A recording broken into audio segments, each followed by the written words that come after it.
Hola, ahora sí. Buenas noches a todos, arquitectos, estudiantes. Vemos bastantes caras, amigas, conocidas. Tenemos el honor de tener con nosotros a la arquitecta Marta Turner. Ella viene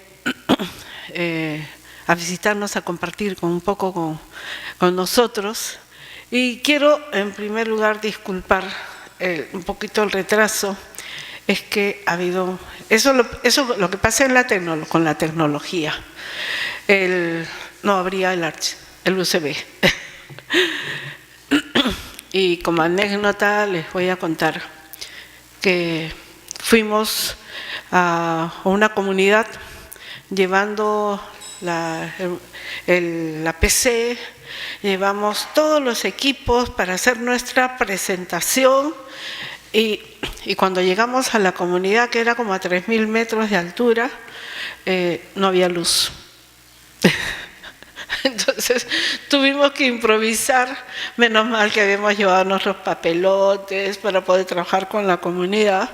Pero bueno, esas son las cosas de la tecnología que en cualquier momento nos puede pasar.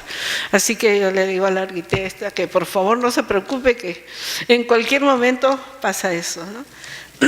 Bueno, la voy a presentar, vamos a ir conversando hasta que solucione un poco el asunto, pero como yo digo, lo importante en este momento es poder contar con ella, poder escuchar sus experiencias, toda esa trayectoria que tiene tan importante como ser la directora de los premios Pritzker. Entonces, ella nos va a hablar un poco sobre el concepto de las Smart Cities, que tiene mucha atención en los últimos años y se maneja este concepto a nivel de lo que son el diseño de las ciudades, ¿no? Y justamente en base a todo el tema de la tecnología. La arquitecta es máster en planificación urbanística, directora y ejecutiva del Premio Pritzker de Arquitectura y decana del IE School de Arquitectura y Diseño en Segovia, Madrid. Tiene experiencia en líder y participa en concursos internacionales para propuestas arquitectónicas y sección de arquitectos. Fue miembro del Consejo de Asesores Internacional del Archivo de Mujeres en Arquitectura, miembro del jurado del Premio Advision Women de Arquitectura, entre otros eventos internacionales. Entonces yo le voy a pedir a la arquitecta, por favor, que pase a acompañarnos acá a la mesa para poder compartir, ir conversando sobre este tema tan importante que es el City Market, ¿no? El diseño, el uso de la tecnología para la solución de problemas en el diseño de las ciudades. Así que, por favor, recibámosla con un aplauso, por favor.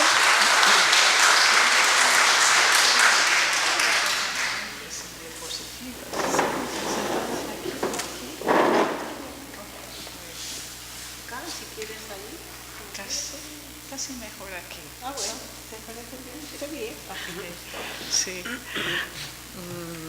Muchísimas gracias, Gina. Es un lujo estar aquí con ustedes. La primera cosa es si, supongo que todos me pueden oír porque el micrófono. La segunda, la pregunta más importante, ¿me pueden entender con este acento? Como ya saben, es un acento entre castellano, americano, pero en fin, espero que nos podemos comunicar muy bien y compartir este rato juntos. Yo creo que el problema del pendrive que he traído es una especie de señal cuando las estrellas se alinean. Iba a hablar de tecnología, iba a criticar la tecnología, entonces creo que la máquina ha dicho, bueno, ya vamos a hacer la jugada y entonces es un poco lo que ha pasado. Entonces, si les parece bien, voy a empezar la conferencia. Está mi ordenador de camino, pero no estamos seguros que se puede enchufar. Pero de todos modos, las imágenes hasta el final no son los más importantes. La primera parte es mucho más ideas y lo voy a intentar aligerar porque también creo que uno de los aspectos más positivos de estar en un país extranjero para mí y estar con ustedes es la posibilidad de dialogar. Espero que no sean tímidos y cuando haya el momento realmente expresen su opinión. Se puede hacer cualquier pregunta que quieran. No les voy a decir quién va a ganar el Pritzker del año que viene porque no tengo ninguna idea, pero yo les hablaré con franqueza de casi cualquier tema que me puedan preguntar. No les necesito decir qué fascinante es la ciudad de Lima y es un verdadero placer estar aquí y estar con ustedes. Yo soy una apasionada por las oportunidades y los grandes desafíos que nuestras ciudades tienen para el futuro y el enorme papel que pueden desempeñar la educación, los arquitectos, los diseñadores, los profesionales, para ayudarnos a avanzar y crear ciudades más habitables, más accesibles, saludables para todas las personas. Y siempre me han interesado las ciudades, por eso no soy arquitecta. Tengo que corregir a Gina y otras personas.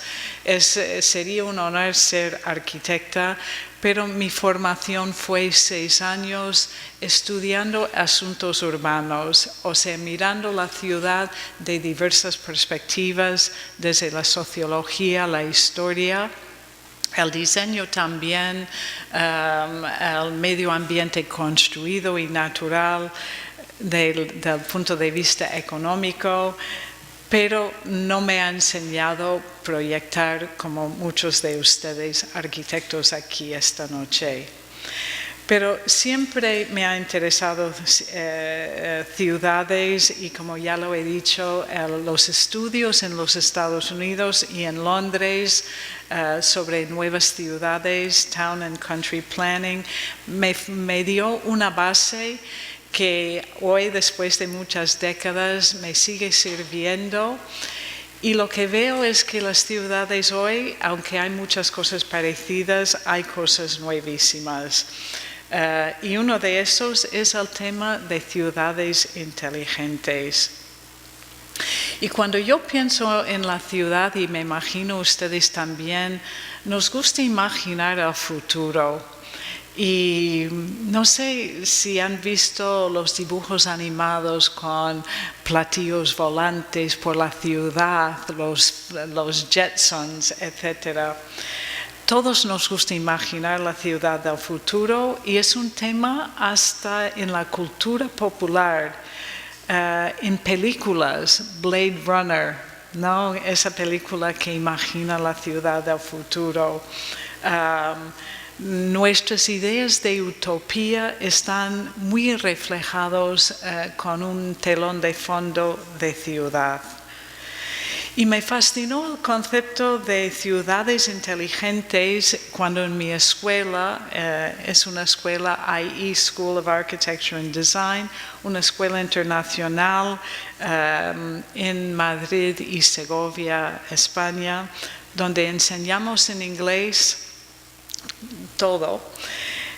Pero lo que es especial es hay 5 escuelas y hay un tema de seminarios avanzados, que son seminarios interdisciplinares y los alumnos no tienen ninguna obligación de tomar ningún seminario, es totalmente optativo. Y la manera que funciona es se ofrece seminarios. Bueno, los profesores proponen un tema y tienen que ser sugerentes, tienen que ser interesantes, porque los alumnos votan con su matrícula. Entonces, si propones un tema muy aburrido, no tienes alumnos, cancelan el seminario y a casa. Pero yo tuve la suerte de proponer la idea de ciudades inteligentes y tenía bastante acogida por parte de alumnos, no solo arquitectos, sino también alumnos de Derecho, de Economía, de Negocios, de Relaciones Internacionales. Entonces, lo que intentamos hacer era entender qué es una ciudad inteligente, cuáles son los conceptos más importantes y después evaluar unas ideas, unas invenciones, unos proyectos de la ciudad inteligente. Y cuando empezamos, lo que vimos es que ¿cuál es la definición de una ciudad inteligente? Y es muy curioso porque no estamos de acuerdo.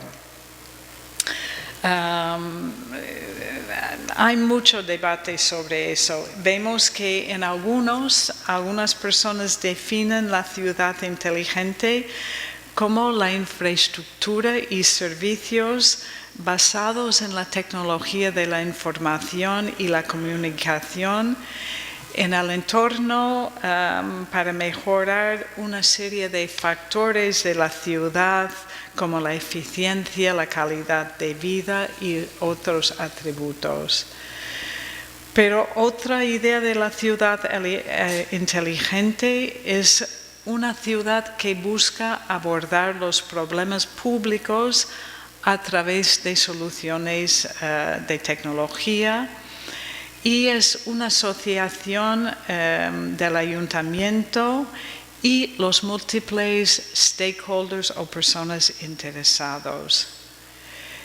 Y una comunidad inteligente hace un esfuerzo consciente de utilizar la tecnología de la información para transformar la vida y el trabajo dentro de una región geográfica.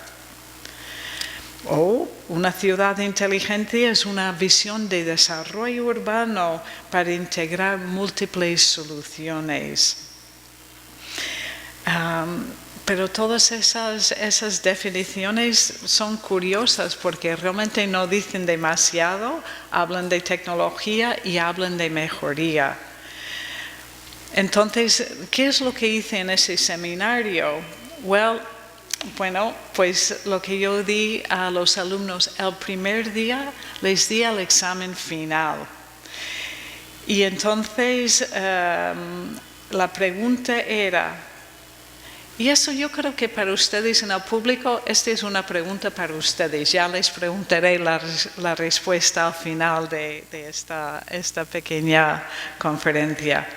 Si fuera alcalde de su ciudad, ¿cuál sería su primer prioridad para la ciudad para que se convirtiera en ciudad inteligente? ¿Qué sería la primera actuación para hacer su ciudad una ciudad inteligente? Y ahora lo más importante, ¿y por qué? Entonces luego lo hablamos. Cuando miramos al tema de ciudades inteligentes, vemos muchos diagramas que parecen atractivos, que hablan de cómo se va a actuar en el campo de la educación, la salud, la calidad del medio ambiente. Pero lo que es curioso cuando hablamos de ciudades inteligentes, sobre todo cuando hablamos de tecnología, pocas veces hablan de la implementación, pocas veces hablan cómo se va a financiar la ciudad inteligente y pocas veces se hablan de la integración de sistemas. En la historia del desarrollo de ciudades inteligentes, yo creo que hoy en día podemos decir que estamos en la tercera fase. Y a menudo al decir estamos en la tercera fase, bueno, tenemos que remontar de cuál era la primera. La primera fase se caracteriza por los proveedores de la tecnología, las empresas que alientan la adopción de sus soluciones para las ciudades, por ejemplo, Cisco, IBM y otros, y intentan vender sus productos. Y ellos prometen muchísimo y lo hacen porque han desarrollado en el sector privado sus ideas y su manera de funcionar es entonces venderlo. La segunda fase de ciudades inteligentes podemos decir que es la fase liderada por los ayuntamientos, por las ciudades.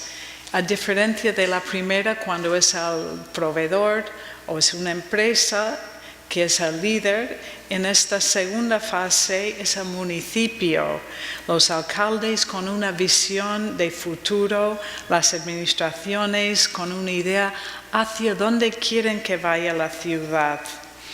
Entonces, en esta fase, el ayuntamiento se centra en soluciones tecnológicas, no como fin, pero soluciones tecnológicas para facilitar y mejorar la calidad de vida en la ciudad. Y Barcelona, por ejemplo, es un buen ejemplo. Tiene más de 100 aplicaciones que trata de sensores y otras medidas. Y un ejemplo que han usado era en el tema del agua de la ciudad. Con esos sensores han podido detectar fugas de agua, han podido detectar el mal uso de agua y también implementar una idea de riego en los parques y jardines, espacios públicos inteligente. O sea, cuando las plantas, la tierra necesita agua, se riega y cuando no hace falta, no se gasta el agua. Y al hacer eso, han reducido en 50% el gasto de agua público en la ciudad de Barcelona. Ya vamos. Muy bien. Y ahora sí sé cómo moverlo hacia adelante. ¿No? ¿Alguien sabe cómo hacer pasar las diapositivas? Espera. ¿No? Es que no sé cómo hacerlo.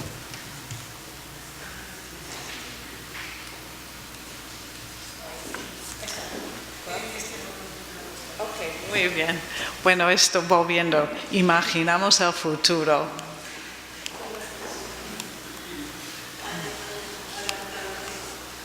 Y estas son otras ideas del futuro.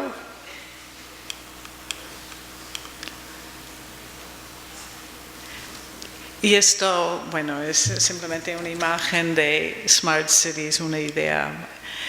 Y esto, bueno, es impresionante si miramos los avances tecnológicos, cómo han pasado tan rápidamente.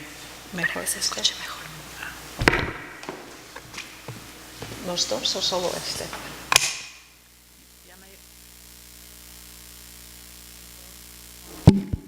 ¿Sí? Ok, perdón. Ay, no sé si puedo hacer todo esto. Pero en fin. No, pero estoy segura que ustedes saben muy bien el tema de la velocidad de los cambios tecnológicos. Bueno, yo lo he vivido porque he visto menos a más, pero ustedes que son más jóvenes seguro que lo ven cada día, pero están muy acostumbrados a todos los temas tecnológicos. Vamos a ver. Sí, en estas diapositivas simplemente es esa idea que en principio eran las empresas que empezaron promoviendo Smart Cities, ciudades inteligentes, luego entró el tema del ayuntamiento y con las promesas de implementar tecnología para mejorar todos los campos de la ciudad. No solo la movilidad, que es muy importante, no solo la comunicación, pero hasta la gobernanza. Estas son algunas de las empresas que empezaron. Y como ven, son muchísimos en distintos sectores, desde transporte a manejo de residuos, utilización de información, etc. Y si miramos a los ayuntamientos, los gobiernos, es donde ellos, cuando califican las mejores ciudades inteligentes y las actuaciones de los ayuntamientos, están en estos campos, que no solo es implementar tecnología, pero tiene visión, saben dónde quieren ir, tienen un presupuesto para apoyar el uso de tecnología, pero no solo el uso de tecnología, también el estudio, el análisis de lo que están haciendo, y luego implican el sector privado con incentivos financieros. Otros temas tratan tratan la ciudad inteligente como un ecosistema. Y por supuesto tienen en cuenta a los residentes primero. Es una cosa dedicada al público. Las ciudades ricas están por delante de las ciudades en desarrollo, y eso no es de sorprender, pero las ciudades de altos ingresos continúan construyendo la base tecnológica, mientras las en desarrollo tienen la desventaja. Y las más avanzadas, como pueden ver aquí, Singapur, Nueva York, Seúl, Estocolmo. Y mucho de eso tiene que ver con la velocidad de redes que tienen de 5G, por ejemplo. Entonces, la razón que las ciudades en desarrollo van más lento tiene que ver con esa red de comunicación, y tiene que ver también con la penetración o el uso de celulares por parte del público. En cuanto más gente tiene acceso al Internet y usa celulares, se puede captar más datos, se puede entender el comportamiento, las necesidades de la gente. Entonces, cuando es por encima de 90%, pues es mucho más fácil implementar sistemas de tecnología, y cuando es menor, alrededor de 50%, es mucho más difícil.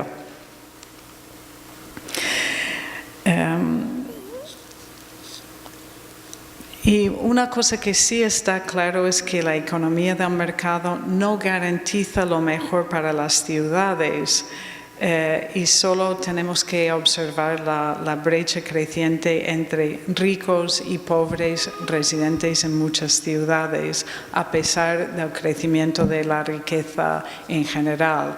En mi ciudad, Madrid, es así. La ciudad cada vez es más rica, pero la separación entre rico y pobre también está aumentando. Y en esta diapositiva lo que quería comentar es que también tenemos que tener en cuenta qué cosas están cambiando. La economía compartida es un fenómeno bastante nuevo, pero está también haciendo una fuerza en la ciudad paralela a los ayuntamientos, paralela al sector privado, a las empresas, o top-down de una forma antigua.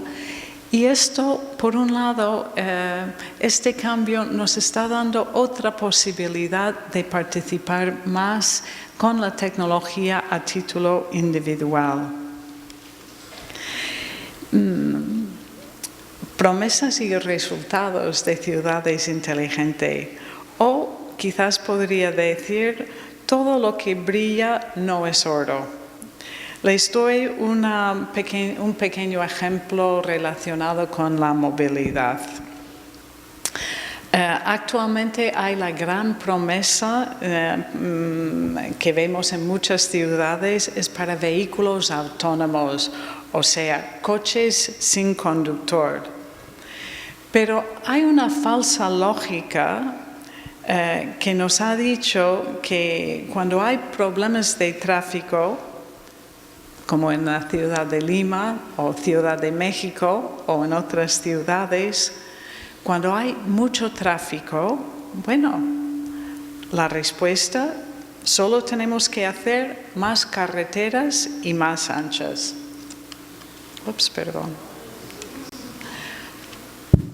O hay que hacer más carreteras por arriba, por abajo, o más carreteras y más anchas. Bueno, esto parece que es una idea, es esas falsas lógicas. Y cuando se proyecta la idea de vehículos autónomos, utilizando un Internet de movilidad, un Internet de las cosas, donde todo estará sincronizado, conectado, y finalmente hará el mundo perfecto, fluido, sin ningún problema, nuevamente es una promesa a través de la idea de reemplazar las redes existentes con nuevas tecnologías y nos va a dar la respuesta correcta. Sin embargo, Keller Easterling, profesora, creo que es en Harvard o en Yale, dice que si dejamos esto a la industria, al desarrollo de vehículos autónomos como solución para la ciudad, lo que vamos a tener son muchos vehículos inteligentes y un gran lío de tráfico como tenemos hoy. Entonces, la tecnología de vehículos autónomos se anuncia como la bala mágica o la solución fácil del transporte, pero no está claro que se organizará así ni con toda la tecnología del mundo. En las proyecciones ideales de un mundo fluido, inteligente y digital, ellos dicen que los vehículos son eficientes y van a dejarnos trabajar, charlar, estar en los coches haciendo muchas cosas, reducir las emisiones y aumentar la productividad. No estoy tan segura. Entonces, si me permite, lo que quería hacer ahora es compartir con ustedes dos ciudades. Ese libro de Dickens, ¿no? La historia de dos ciudades, A Tale of Two Cities. Y el primero es Toronto y Sidewalk Labs. Las dos ciudades están en América, uno en Canadá y el otro aquí en Sudamérica, en Chile. Y el primero, Toronto, en el año 2002, las diversas capas o departamentos del gobierno de Toronto establecieron una empresa medio público que se llama Waterfront Toronto, o sea, borde del lago de Ontario para Toronto. Y entonces esta empresa iba a supervisar y promover todos los aspectos de la revitalización de Toronto. Una corporación de desarrollo se estableció como vehículo para tratar de hacer esta parte que antiguamente era más industrial y abandonado, esta parte tan interesante al borde del lago de la ciudad, la segunda ciudad de Canadá, hacerle con la colaboración público-privado una nueva parte de la ciudad, una cosa muy interesante, muy bonito y muy renovado. Entonces, ¿qué es lo que hizo? En el año 2017, la empresa pública hizo una solicitud de propuestas para el desarrollo. Entonces, es como un concurso, bueno, piden propuestas y cualquier grupo puede presentarse. Entonces es para una zona, es para una zona de 12 acres que necesitaba la construcción, pero lo que era distinto, la ciudad no quería simplemente el desarrollo de viviendas, comercial, etcétera, quería que fuese también incluyendo la tecnología limpia, quería la innovación.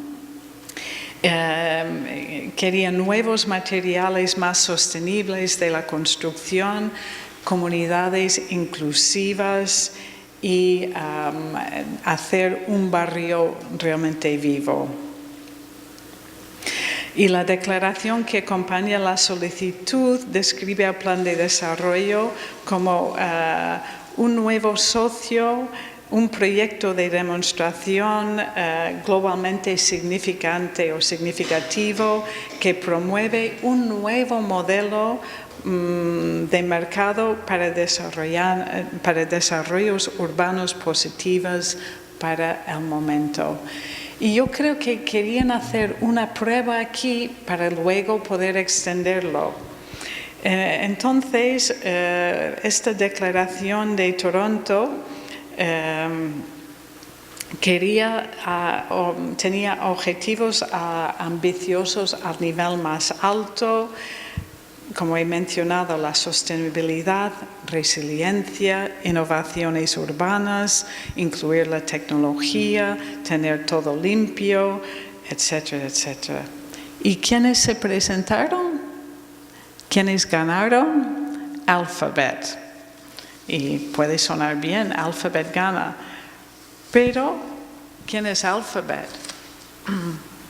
Google.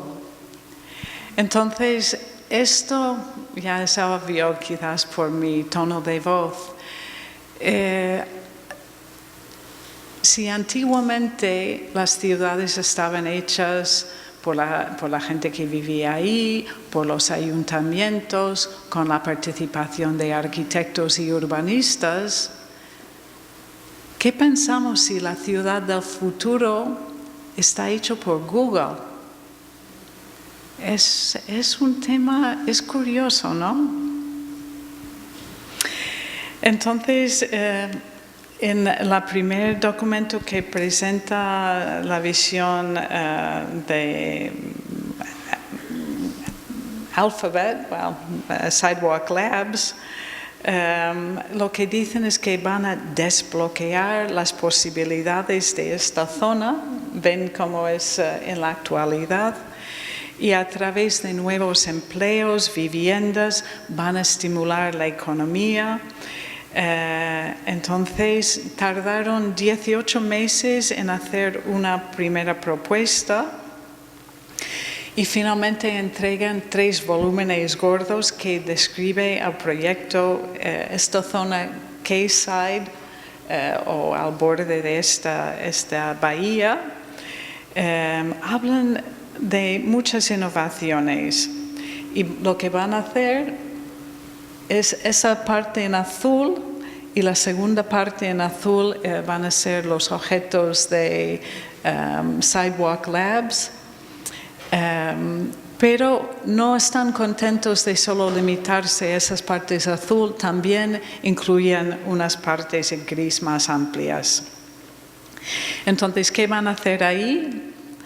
Pues van a hacer 12 torres de madera con 2.500 departamentos, Miles de esos departamentos se van a alquilar a precios inferiores del mercado, van a combinar oficinas, tiendas con viviendas por una inversión de aproximadamente en dólares americanos 900 millones de dólares en el proyecto.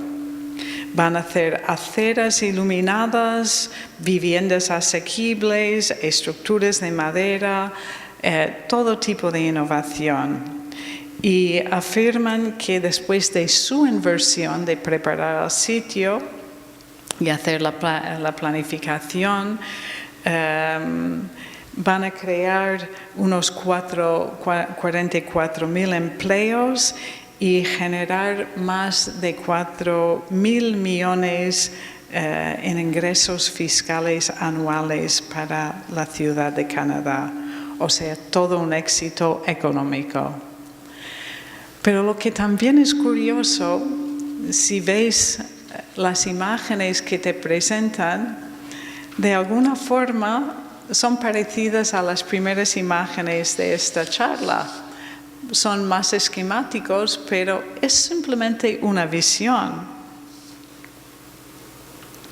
Y dicen cosas como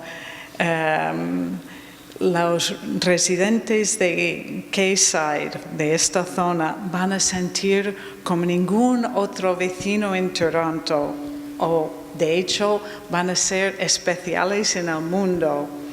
Van a tener talleres digitales, un ambiente abierto, sus calles estarán llenas de cosas para explorar, agradables, y van a ver todo tipo de artistas, de actividades, de tiendas, bueno, todo tipo de cosas. Y dicen, bienvenidos a Quayside, el primer barrio del mundo construido a partir del Internet. No sé si ustedes, pero cuando yo oigo eso digo, mis datos, ¿dónde van? Por un lado hablan de estas cosas como un nuevo barrio transformador, van a tener sensores en todas partes, pero hablan de la tecnología que conecta a la gente para hacer la vida más fácil. Van a proporcionar conocimiento en cada momento del ambiente físico, dónde estás, qué necesitas, la movilidad, etcétera, etcétera. Pero no te dicen todos los detalles que creo que me gustaría saber. ¿Y qué es lo que están pasando ahora? Pues hay mucho revuelo por parte de los residentes de Toronto. Hay muchos problemas que tienen que afrontar antes de poder seguir adelante. Tienen que contestar temas sobre la privacidad, la propiedad intelectual de los datos, la participación cívica de los ingresos, si están usando esos datos. Frente a esa situación han hecho un comité de asesores de Toronto y están buscando el apoyo de distintos líderes de opinión. Por ejemplo, en los debates, el profesor Richard Florida, él fue el autor del libro sobre la clase creativa, hace unos años. Él está a favor de este proyecto. Sin embargo, el periódico más importante de Toronto está totalmente en contra y está muy preocupado por esos temas de privacidad y de uso de datos. Tendremos que ver qué es lo que pasa en el futuro. Una anécdota, estuve en un congreso y hice el comentario: Sidewalk Labs no usan arquitectos de renombre, no sabes quién va a construir eso. Pues al decir eso, unas semanas más tarde, habían llamado a Bjarke Ingels, Thomas Heatherwick, Michael Green. Entonces ya empiezan a ver también que necesitan esos líderes de opinión si van a ir adelante con este sueño. Y entonces yo les invito a mantener el ojo puesto en Sidewalk Labs en Toronto, a ver si algunas de estas ideas se realizan. Y por otro lado, un ejemplo, para mí, yo diría es una ciudad inteligente, por otro lado, es Constitución, Chile.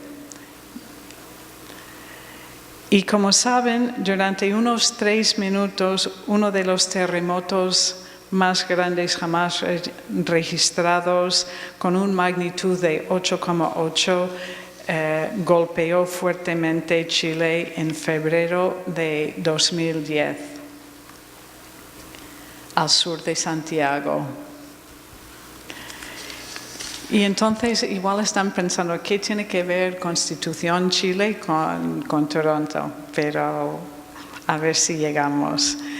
18 minutos después del terremoto, el tsunami golpeó con olas de 6 metros de altura, llegando desde el Pacífico hasta el río Maule.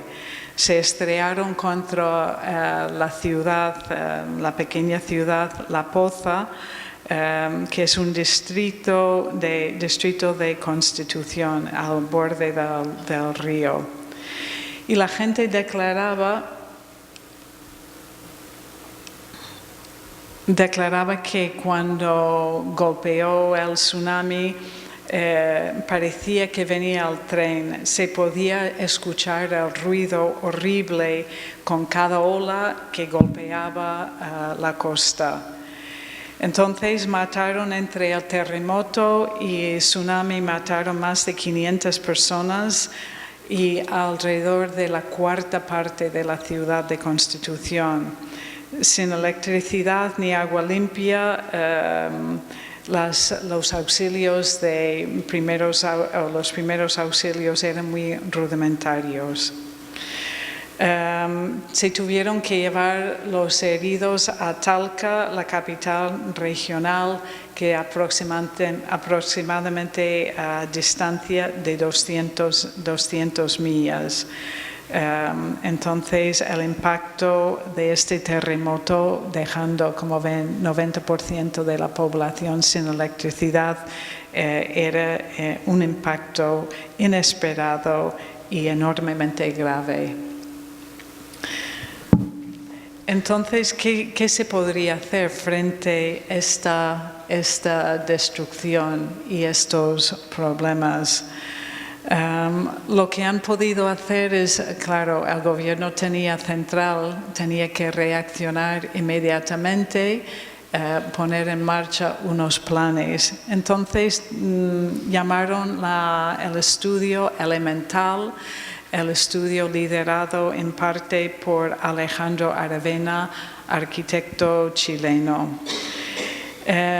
Entonces, Elemental sabía que solos no podrían afrontar un reto tan fuerte. Entonces, llamaron la empresa de consultoría Tironi Associates, porque sabía cualquier actuación que tenía que hacer aquí tenía que contar con la participación pública. Y esta consultoría eran especialistas en este enfoque participativo. También llamaron a Arup, una multinacional de ingeniería y diseño con sede en Londres, porque cualquier solución tenía que ser fiable a corto, medio y largo plazo.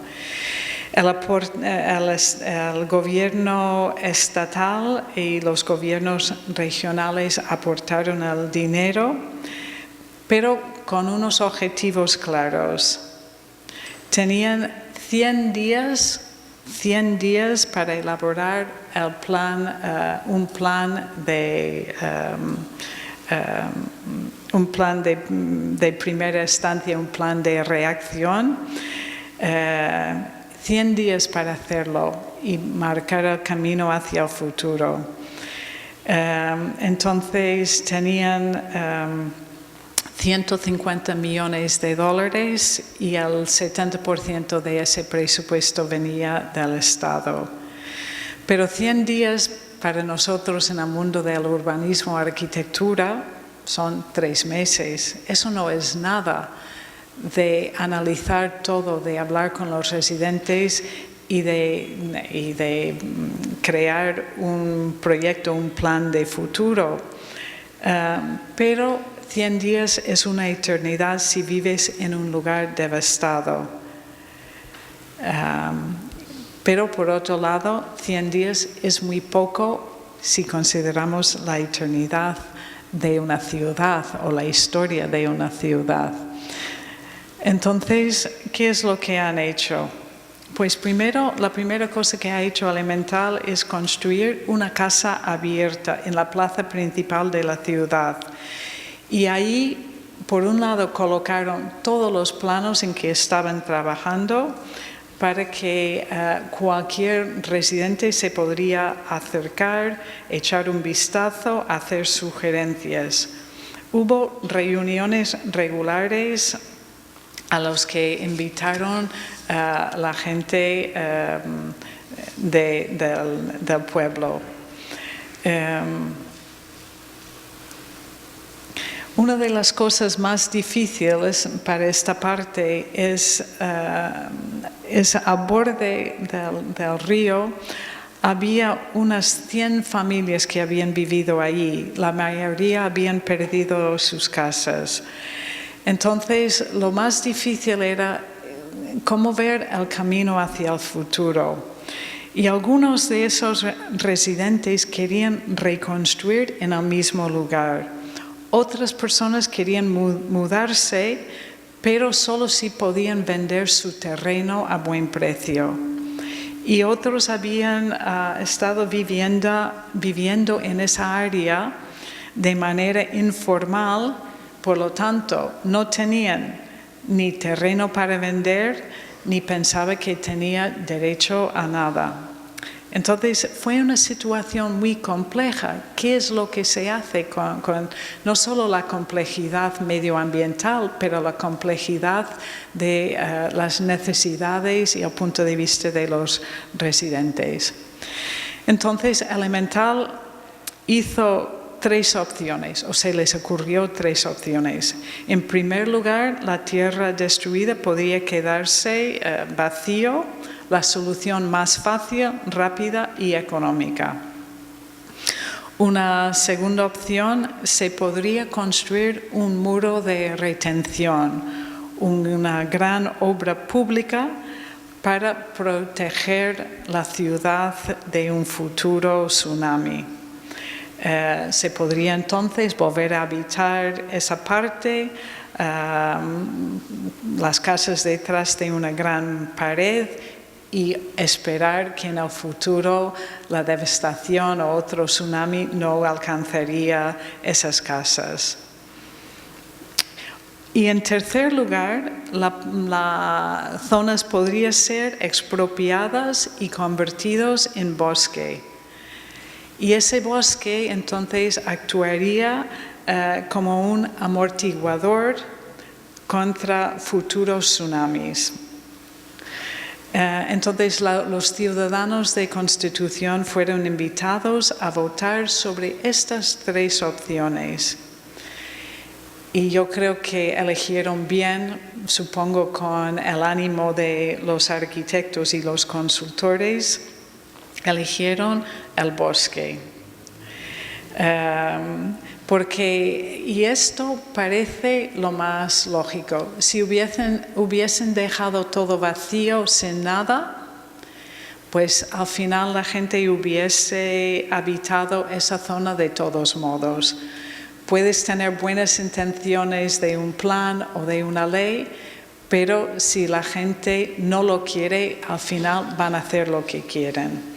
y hubiesen habitado ese terreno ilegalmente y sin controles, y hubiesen sido más vulnerables en el futuro.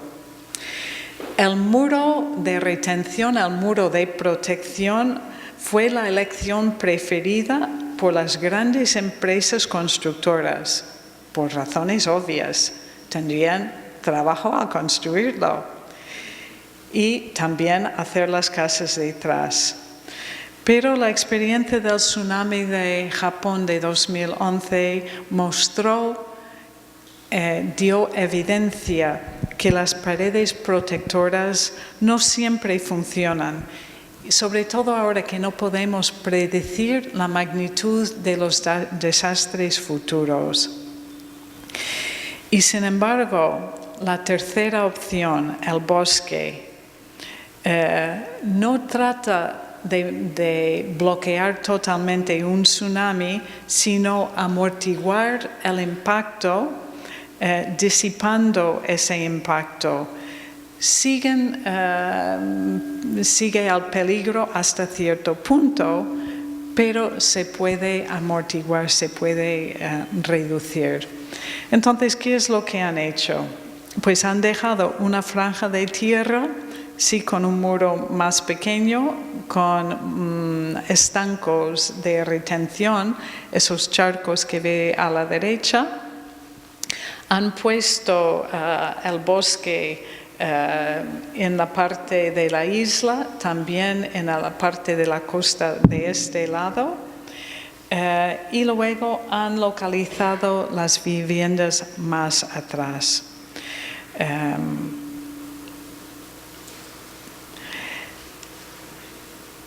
Entonces ve la parte verde, que son los árboles, y luego las casas nuevas detrás.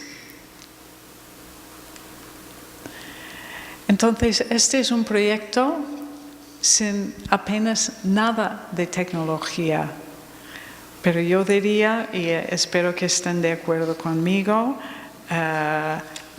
sumamente inteligente. Y no se han quedado así simplemente en protección de desastres naturales y viviendas, pero también el plan también tenía más mejoras para esta ciudad. Antes del terremoto había aproximadamente 2,2 metros cuadrados de espacio público por cada 50.000 habitantes de Constitución.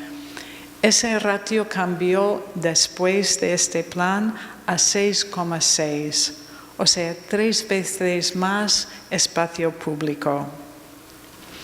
Otra cosa que han hecho es han podido hacer caminos y instalaciones más pasivas en la naturaleza, que son muy bonitos para pasear, pero también son rutas de escape en caso de peligro. Entonces tienen iluminación LED para indicar por dónde hay que ir si hay una amenaza de un desastre natural.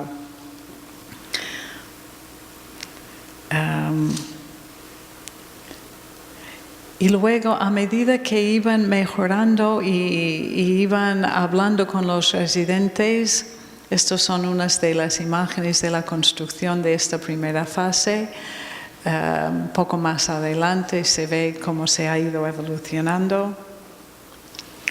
Pues a medida que se ha tratado de esta parte del borde del agua, se identificó edificios públicos que deben ser reconstruidos. Y esto también con la participación del público. Bueno, algunos querían que fuese la estación de bomberos, otros querían que el primero era la estación de autobuses, unos querían la escuela, biblioteca, etcétera, etcétera. Y una vez más, este proceso de consulta les ayudaba a los arquitectos priorizar lo que necesitaban y también conseguir el apoyo de la gente. Y lo que han podido hacer después de esta primera parte es realizar un centro cultural. Entonces, no solo se han completado desde 2010 484 viviendas, pero este centro cultural, la ruta ciclista costera y otras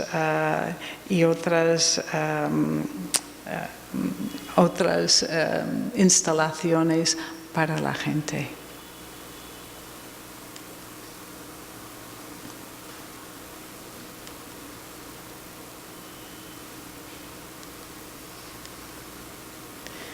Y eso saben que la idea de elemental viene de las viviendas a la mitad. La localización es importante, las viviendas se da lo imprescindible y luego permiten los residentes terminarlos, ampliarlos cuando puedan y cuando consigan los recursos necesarios. Entonces termino con esta diapositiva simplemente con la idea y volviendo a esa primera pregunta. Si fuera alcalde de su ciudad, ¿qué sería la primera iniciativa para hacer la ciudad inteligente? ¿Y por qué? Y luego yo añadiría otra pregunta. ¿Y necesariamente esa iniciativa de ser ciudad inteligente tiene que tener tecnología? ¿O se podría hacer de otra forma? Yo sé la solución que yo elegiría y me gustaría ahora saber un poco más qué es lo que piensan ustedes. Muchas gracias por compartir este rato conmigo.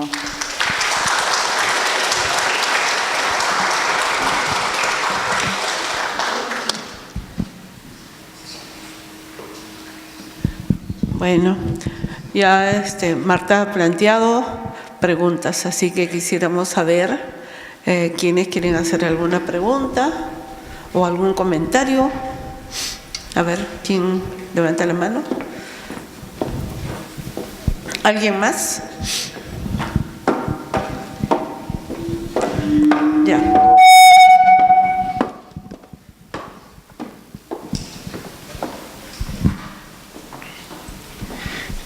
Buenas noches. Quería preguntarle, ante todo soy arquitecto de formación. Lo que de repente yo tengo nociones de esto, que es una pregunta que hay que poner como base, que cuando uno se prepara como arquitecto, tiene que tener nociones informáticas. Yo inicialmente iba a ser ingeniero de sistemas, pero mi motivación fue la geometría. Gracias a eso he utilizado inteligencia dentro de la arquitectura. Creo que ese es el punto de partida que uno tiene que tomar para una ciudad inteligente. La necesidad obliga a que la inteligencia en una ciudad tiene que ser planificada, los accesos al ingresar a una casa. Eso ocurre en una ciudad planificada. Los puntos que uno parte es la necesidad de la persona, ¿no? Creo que la solución que plantea de una municipalidad o una zona urbana es primero hacer un bien al ciudadano. A través de la tecnología quiere decir que es servir primero Internet a todo el distrito, a la población. Quiere decir que la tecnología tiene que estar al servicio del ciudadano. La tecnología ayudaría que el Internet se globalizaría, pero la arquitectura tiene que tener un punto informático, que sería optativo, ¿no?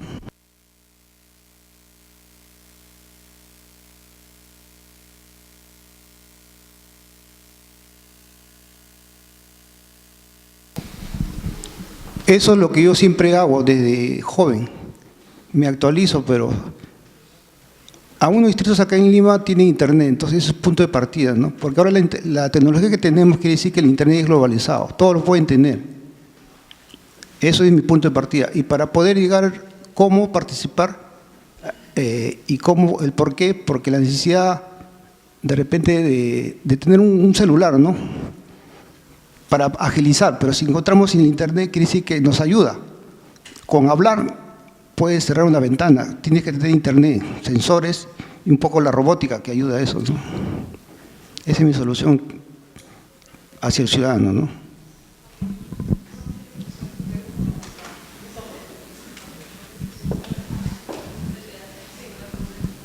Buenas noches. Quería hacer una consulta. En una zona de la selva, en Amazonas, el alcalde se afanaba mucho por el tema de las ciudades inteligentes. Este año ha introducido el tema del internet, pero es en una zona de la selva de la provincia de Condorcanqui, casi cerca a la frontera con Ecuador. Pero justo lo que usted planteaba, ¿qué es realmente una ciudad inteligente? Le decíamos al alcalde, ¿qué hace usted colocando el internet, Wi-Fi, cuando hay una alta tasa de desnutrición? Cuando la mayoría de los jóvenes de la zona compran celular y dejan de ir a la escuela. Entonces, ¿cómo compatibilizar el tema de la tecnología y de las ciudades inteligentes, entre comillas, el concepto que tienen las autoridades respecto a la realidad nacional en el caso del Perú y en las zonas de provincia, ¿no?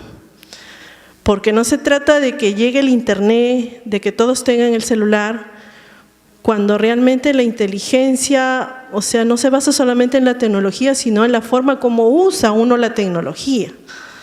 Ahora, si los muchachos no van a la escuela y se dedican solamente a entrar a Facebook, ¿cuál es el uso adecuado del Google? Dejan, o sea, son muchas. Yo creo que el tema de ciudad inteligente implica la relación de educación, medio ambiente, desastres, usar la tecnología para proteger la ciudad, proteger al ciudadano y de esa forma buscar el desarrollo de la ciudad. Pero en el caso del Perú, bueno, por mi tema laboral, yo he sabido ir a provincia y ese concepto de la autoridad lo tiene, pero sí se habla de ciudades inteligentes, que hay que buscar el desarrollo, pero no es así de simple. Y a veces las autoridades lamentablemente no lo entienden, ¿no?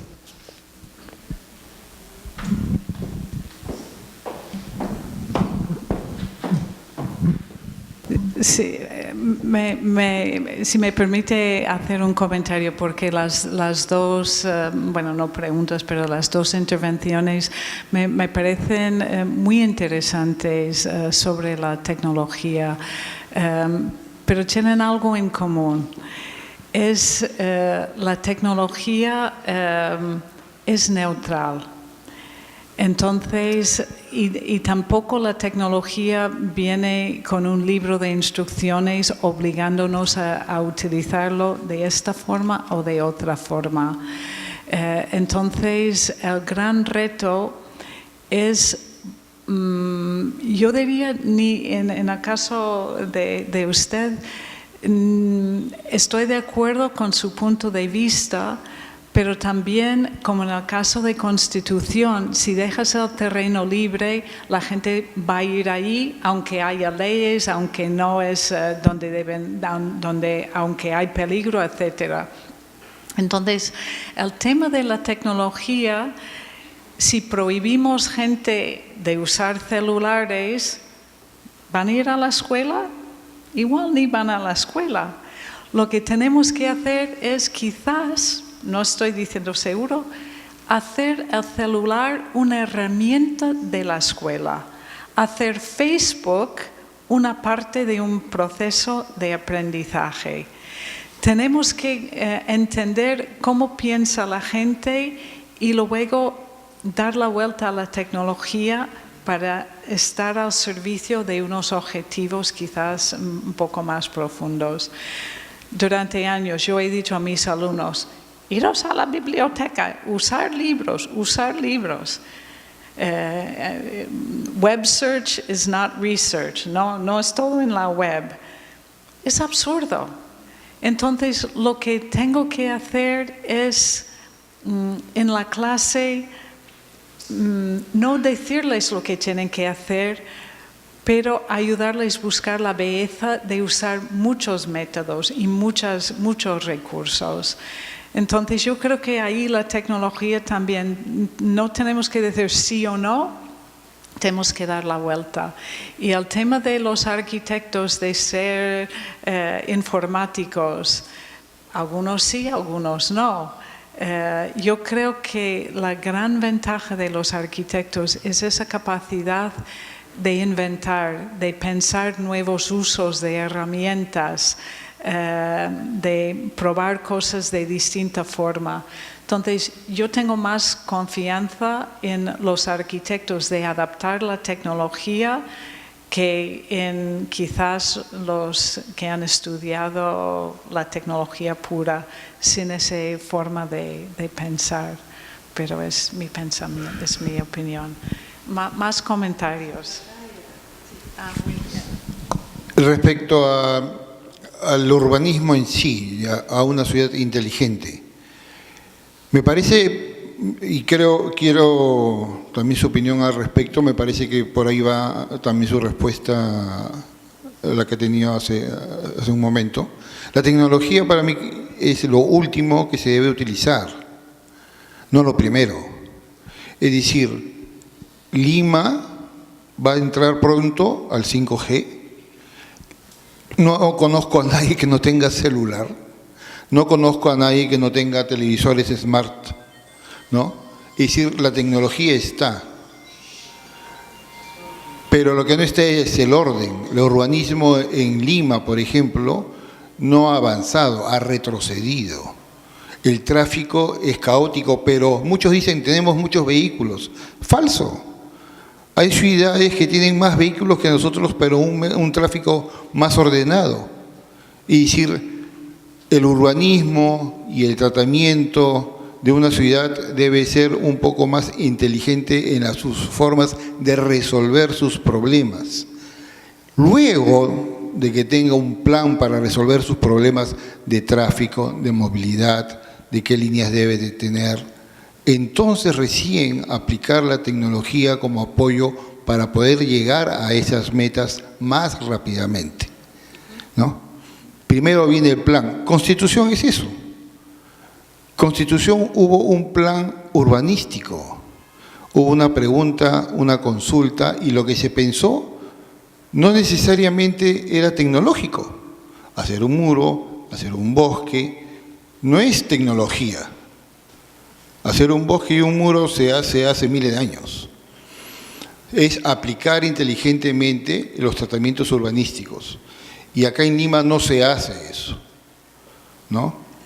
Se habla mucho de la semaforización inteligente, pero no se habla, por ejemplo, de ¿por qué no ordenamos primero los horarios? ¿Qué les parece si los camiones no circulan de 6 de la mañana a 10 de la noche, sino que circulen en la madrugada? ¿Por qué no hacemos mejor unas vías de transporte masivo con un planeamiento y una inversión mucho más rápida de lo que se está haciendo, respetando leyes, y después apliquemos nosotros la tecnología para poder llegar a esos fines más rápidamente, pero no al revés. La tecnología no es el fin, es un simple medio. Muchas gracias por el comentario. La única cosa que yo quizás añadiría es donde la tecnología, en los casos que usted menciona, donde nos podría ayudar mucho, es entender cuál es el problema. Por un lado, lo que dice, ¿por qué no cambiamos el horario? Pues si supiésemos qué gente, dónde trabajaba o dónde iba, entonces sí, con ese data, con esa interpretación, ahí sí, la tecnología no como resultado, pero como análisis de abarcar esos problemas. El problema es que la información la tenemos archivadas en miles de estudios, pero solamente quedamos ahí, en los miles de estudios. Bueno. Y no pasamos justamente a leyes o normas que lleven a cabo los resultados de esos estudios. Yeah, es,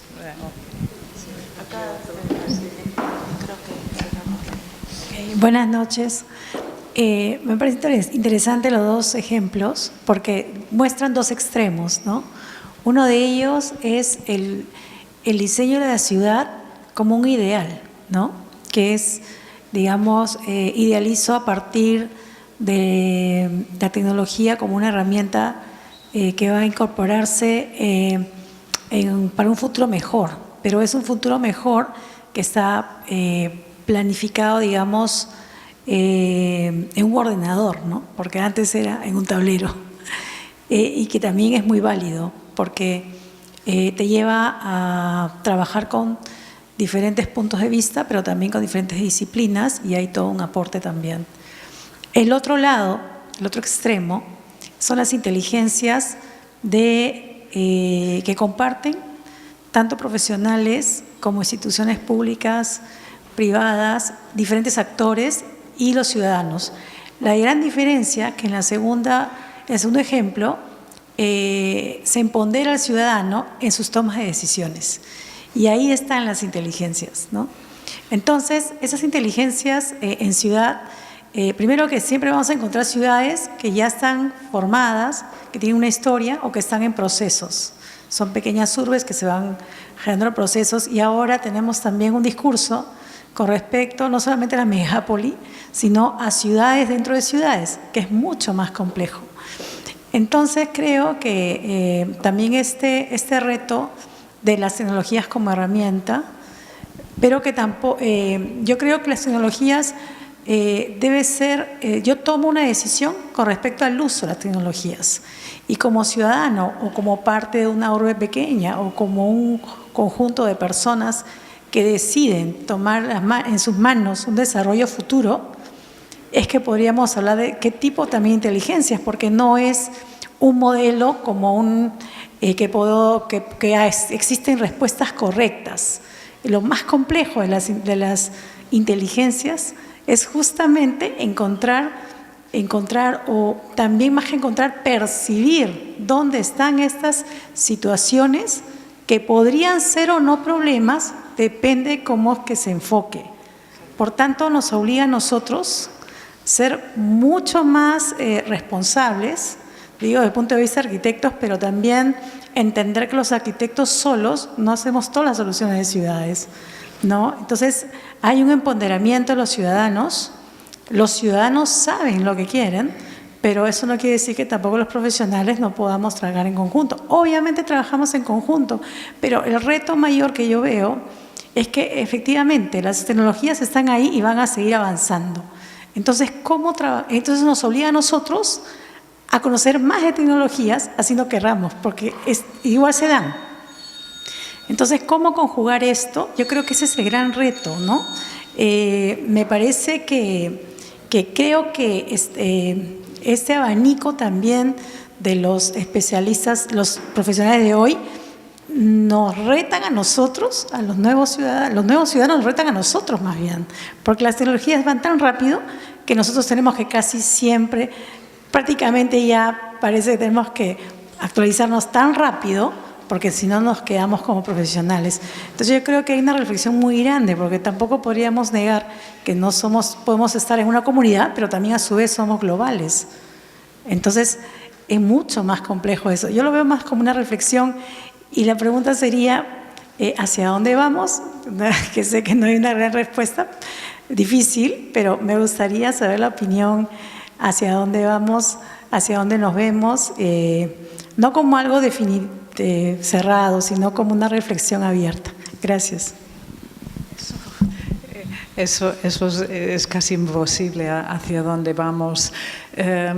Yo creo que sí, hacia dónde vamos en una cosa es una opinión personal. Nuestra generación hemos visto muchos cambios rápidos. Yo creo que esta preocupación de la tecnología que tenemos, quizás la gente más joven lo va a enfocar de distinta forma. Han crecido siempre con la tecnología, es una parte muy normal que se extiende en todo lo que hacen. Y entonces yo en ese sentido soy muy optimista. Yo creo que nuestro trabajo como mundo académico, como profesores, como ejemplos, es fomentar el espíritu crítico y luego no preocuparnos porque sabrán manejar bien la tecnología desde el punto de vista de la tecnología, y lo fundamental es que tomen buenas decisiones, y en ese sentido soy optimista también. Bueno, creo que... ¿Me escuchan? Ya. Creo que es un gran reto, pero creo que en este tema de las ciudades inteligentes, lo principal es que los ciudadanos sean los inteligentes, ¿no? Entonces, voy a pedir por favor al decano nacional para que nos dé unas palabras, para que nos acompañe un momento. Bueno, arquitectos, caramba, ustedes, siendo las 9 de la noche, el público está presente, ¿no? Además con tantas inquietudes. Creo que el tema de las ciudades inteligentes es un reto importante para todos nosotros, porque es inconcebible que uno vaya a una ciudad un poco más grande, pues y se encuentre que no hay una inteligencia, un software artificial implementado. Porque uno llega con su celular y lo primero que hace en una ciudad, pide a través del Maps o cualquier otro apps el plano de la ciudad, y a partir de ahí empieza a buscar pues la ruta de transporte, los museos, los restaurantes, los lugares a los que ha ido para visitar, y entonces es lógico que es un instrumento de ayuda, pero se requiere para poder hacer esas lecturas, naturalmente, una inteligencia para poder acceder. Si no tiene esa habilidad, no se ha preocupado de actualizarse, pues no tiene la forma de llegar a la ciudad y descubrir todos los secretos y los encantos que tiene esa ciudad.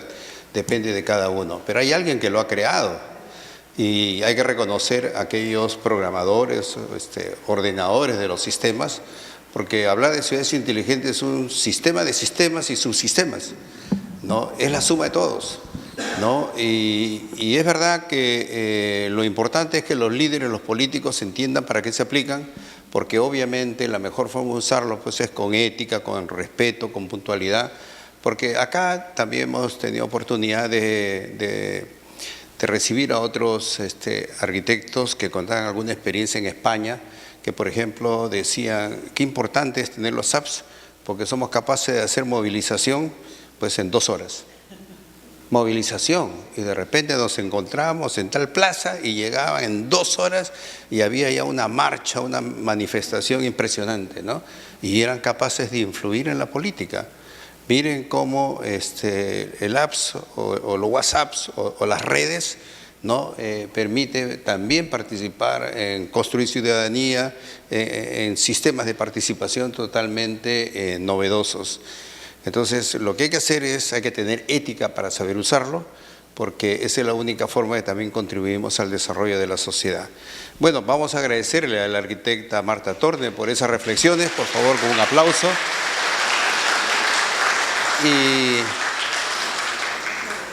Y en recuerdo de su presencia le vamos a hacer entrega de un